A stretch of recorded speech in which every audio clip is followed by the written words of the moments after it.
Hi, and welcome to Devlog 1 for Blacksmith Hero.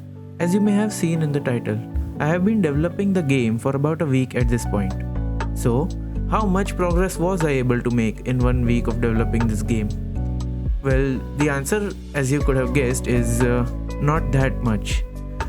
In my last devlog, I had forgotten to include the massive plan I had laid out for my game. And compared to the total amount of stuff that I need to build, here is the stuff I built in this week.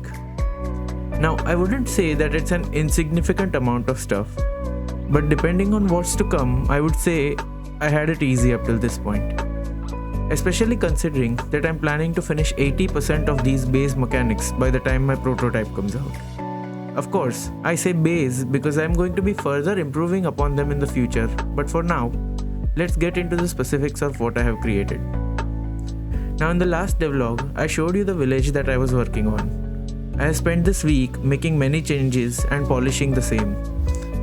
Now be aware that from this week onwards, the devlog might also get a little bit on the technical side, as I am going to highlight not only the visual changes, but the changes I have made in general, as it is not likely that I am going to be making a significant visual change in the project every single week.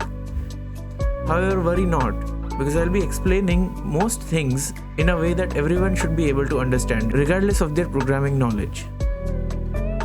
This week, I have spent converting all of the houses that were initially modular houses that were made of individual parts into blueprints, which basically means that they are converted into a single object that can be placed and edited in-game.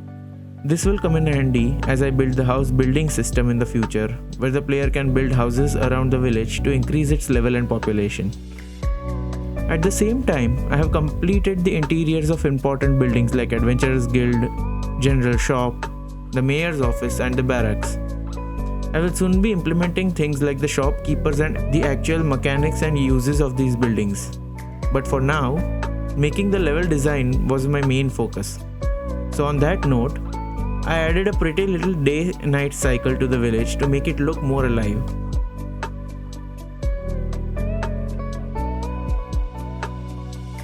Also, I focused on adding bits of polish here and there like rivers under bridges, polishing the landscape, adding visual cues like making the important houses' roofs green so the player would be able to notice them, and making it so the doors would open and close, and so on. That's about it for the list of changes that I was able to make this week.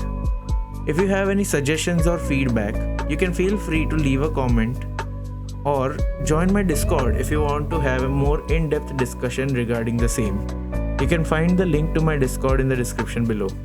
Thank you for watching this update, and I will see you with more updates in the next week.